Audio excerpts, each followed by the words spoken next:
வேலுப்பரியின் மௌனத்தீவு தொடர் நாவல். அத்தியாயம் 22. தொடர்பு.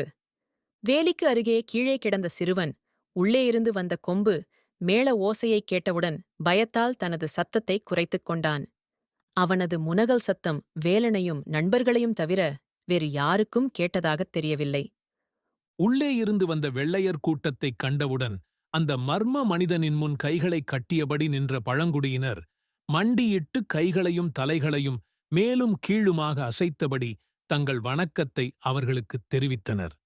அங்கு நடப்பதைக் கூர்ந்து கவனித்த நண்பர்களுக்கு பார்க்கும் காட்சி புதியதாக இருந்தது. இதுதான் இவர்களது வழக்கமான வரவேற்பு முறையாக இருக்க வேண்டும் என்று தங்களுக்குள் பேசிக் கொண்டனர். தொலைவில் நின்ற அந்த மனிதர்களை இவர்களால் தெளிவாகப் பார்க்க முடியவில்லை. ஆனால் அவர்கள் ஏதோ பேசுகிறார்கள் என்பது மட்டும் தெரிந்தது. இவற்றையெல்லாம் கவனித்துக் கொண்டிருந்தபடியே தனது அலைபேசியை எடுத்து ஒளிப்படக் கருவியை இயக்கிய வேலன் ஒளிப்பதிவு செய்யும் அளவுக்கு போதுமான அளவு மின்சக்தி இருக்கவில்லையாதலால் திரையை பெரிதாக்கிப் பார்த்தான். அங்கே 3 பிரிவான கூட்டத்தை காணக்கூடியதாக இருந்தது. எண்ணிக்கையில் குறைவாக வெள்ளையர்களும், அடுத்தபடியாக வெள்ளையர் பழங்குடியினர் கலப்பு இனத்தவர்களும், எண்ணிக்கையில் அதிகமாக பழங்குடியினரும் கூடியிருப்பது தெரிந்தது. பிரமாண்டமான தோற்றத்தைக் கொண்டிருந்த வெள்ளையர்களின் தலைமுடியும் தாடியும் தங்க நிறத்தில் காட்சியளித்தது. சுற்றியிருந்தவர்களை விட மிகவும் பருமனாகவும் கம்பீரமாகவும் அவர்கள் தோற்றமளித்தார்கள். வெள்ளையர் கூட்டத்திலிருந்த ஒரு பருமனான மனிதன் அங்கிருந்த மேடை மேல் ஏறிப் பேசுவதை அந்த பழங்குடியினர் அச்சத்துடன் கேட்டுக்கொண்டிருப்பதை பார்க்க முடிந்தாலும் அவன் அப்படி என்னதான் பேசுகிறான் என்பது சற்றும் காதுகளை வந்தடையவில்லை. அங்கு கலப்பினத்தவர்களில் தனித்துவமாக தோற்றமளித்த ஒருவன் தனது ஆட்களின் பக்கம் திரும்பி சைகையால் ஏதோ செய்ய அவர்களில் இருவர் திடீரென்று கூட்டத்தில் நின்று கொண்டிருந்த ஒரு பழங்குடியின ஆடவனை இழுத்துக் கொண்டு வந்து அந்த கூட்டத்தின் நடுவில் மண்டியிடச் செய்தனர். கிட்டத்தட்ட 30 வயது மதிக்கத்தக்கவன் மிகவும் திடகாத்திரமான உடலமைப்போடு தோற்றமளித்தான். பார்ப்பவர்களுக்கு அவனால் அந்த வெள்ளையர்களை எதிர்த்து நிற்க முடியும் போலத் தோன்றினாலும் அவன் அப்படிச் செய்யவில்லை. அதற்கு மாறாக அவர்களின் கட்டளைப்படி மண்டியிட்டு கைகளை பின்னே கட்டி தலை குனிந்து அமைதியாக இருந்தான். அவன் ஏதோ தவறு செய்திருக்க வேண்டும். அதனால்தான் தண்டனையை ஏற்கத் தயாராக இருப்பதாகத் தோன்றியது. அடுத்த கணமே சாட்டையைக் கையில் வைத்திருந்தவன் அதனைச் சுழற்றி மண்டியிட்டிருந்த அந்த ஆடவனின் முதுகில் ஓங்கி அடித்தான். அடித்துக் கொண்டிருக்கும் போதே வேறு சில ஆண்களையும் இழுத்து வந்து அதே போன்று மண்டியிடச் செய்தனர். வரிசையாக மண்டியிடச் செய்யப்பட்டிருந்த எல்லோருக்கும் அதே போன்று கசையடி கொடுத்தான். அடியின் வலியை தாங்க முடியாமல் எல்லோரும் தரையில் சுருண்டு விழுந்தபோதும் அடிப்பதை அவன் நிறுத்தவில்லை. சுற்றிச் சுற்றி நடந்த வண்ணம் ஏதோ கூறி மிரட்டி அவ்வப்போது மிருகத்தனமாக சத்தமிட்டுச் சிரித்தபடி தொடர்ந்து அடித்துக் கொண்டிருந்தான். இவற்றையெல்லாம் பார்த்துக் கொண்டிருந்த நண்பர்களுக்கு அங்கே நடப்பதெல்லாம் சினிமாவில் வரும் காட்சிகள் போலிருந்தது. என்ன ஒரு அநாகரிகமான மனிதாபிமானமற்ற செயல் என அவர்கள் நினைத்துக் கொண்டார்கள். அந்தமான் சந்தையிலிருந்து இங்கே வருவதற்குக் காரணமாயிருந்த கலப்பினத் தோற்றம் கொண்ட மனிதனும் சம்பவ இடத்தில் நின்று அங்கு நடப்பவற்றை பார்வையிட்டுக் கொண்டிருந்தான். ஆனால் அங்கு நடக்கும் கோர சம்பவங்களில் அவனுக்கு உடன்பாடில்லை என்பதைக் காணக்கூடியதாய் இருந்தது. அங்கிருப்பவர்கள் ஏன் வெவ்வேறு தோற்றத்திலும் வெவ்வேறு நிறத்திலும் வேறுபட்ட சமூக அமைப்புடனும் இருக்கிறார்கள் என்று எழுந்த கேள்விகள் கேசவப்பிள்ளையின் ஏடுகளிலிருந்து வேலன் முன்பு அறிந்து கொண்ட விடயங்களுடன் தற்போதைய சம்பவங்களைத் தொடர்பு படுத்தக்கூடியதாக இருந்தது. சுற்றி நின்று பார்த்துக் கொண்டிருந்த அந்த குடியிருப்புகளில் வசிக்கும் பழங்குடியினப் பெண்களும் மற்ற ஆண்களும் கைகளைக் கட்டி குறுகியபடி அங்கு நடப்பவற்றை எதிர்த்து ஒன்றும் செய்ய முடியாமல் சகித்துக் கொண்டும் பயந்து நடுங்கிக் கொண்டும் நின்றார்கள். அவர்களது இந்த கொடூரச் செயல் வேலனையும் நண்பர்களையும் நடுங்கச் செய்துவிட்டது. அந்த சிறுவனின் மனநிலை எவ்வாறு இருக்கும் என்பதை நினைத்து கலங்கிப் போகவும் வைத்தது.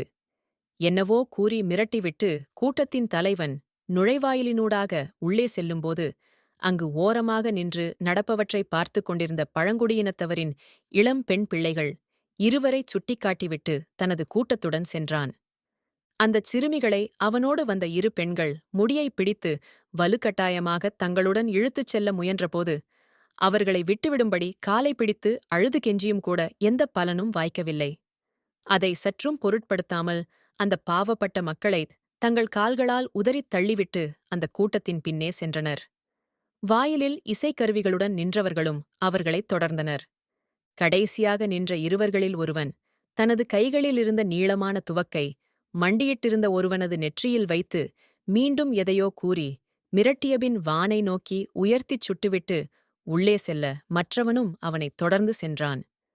மௌனமான அந்த தீவில் ஒலித்த வெடிச்சத்தம் தீவை விட்டு வெளியே கேட்க வாய்ப்பில்லாதபடி ஓரளவு மெதுவானதாக இருந்தபோதும் அங்கிருந்த பறவைகளை தொந்தரவு செய்யும்படியாகவே இருந்தது.